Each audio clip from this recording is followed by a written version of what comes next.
And I want to show you the centurion. What took place here? Like we've seen it in the physical, right? Darkness covered the land. The curtain in the temple was torn from top to bottom. But I'm telling you, this centurion, when he showed up to work that day, that centurion is you and me. Every one of us. Because don't you think when he showed up, there was something weighing on him? He didn't know what it was, but he knew that his life was not what he was wanting it to be. He knew that there was something else there. He knew that he was created for more than this. It wasn't about this job that he was doing. Like, forget about that. There was other things weighing because darkness was covering him. And he couldn't go one more day like this. I'm just being real with you. Have you ever been there? Like, you can't go one more day how you walking. You don't want to do what you're doing. You don't want to be going through what you're going through. Like, darkness is permeating every aspect of your life. And you showing up going through the motions. That's what this dude showed up that day. And he couldn't take it one more day. And praise God, he was in the details of his life. Because when the darkness was broken on Jesus, when he died, it was broken in that man's heart as well. But not just the darkness. I'm talking sin, death, and the devil. Because when Jesus hung, he was victorious over all of them. And this man found light that day. And he said, surely this was the Son of God. He just broke through my heart. Something changed. There was a big bang that happened in my heart. You know what I'm talking about? Forget creation. There was a new creation that happened. And this man went home differently than he showed up that day because God met him in his place of need.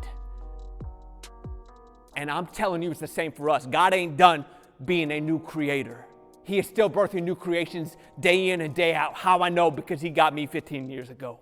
I could have been this centurion, right? There was something in my life. Listen to me, I didn't even have a bad life, but there was a darkness permeating over everything, right? And I wanted more of a life. There was something not satisfying it, right? And there was a hovering that needed to be burst through. And when Jesus was preached to my heart, I'm talking a light shone through the darkness that ain't ever put it out again. I become something brand new. A new creation was birthed that day.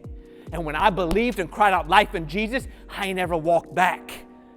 Why? Because I hated where I was at. That darkness was not where I was meant to reside. And I know you can feel me in this because that is not where you are meant to reside. It ain't what you're born for.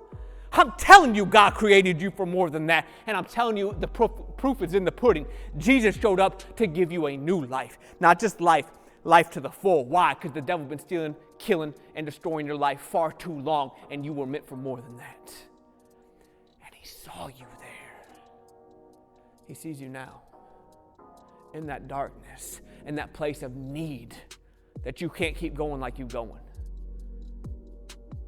In that place of isolation where you think you're the only one. You ain't the only one.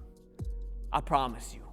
You look to your left and to your right, there's probably two going through the exact same thing that you're going through that are crying out for more because they have eternity in their hearts as well. God placed it there that they might search out Him.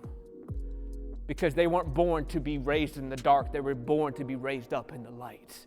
And until we find that light to break through our sin, to break through our death, to break through that devil, that enemy from on old,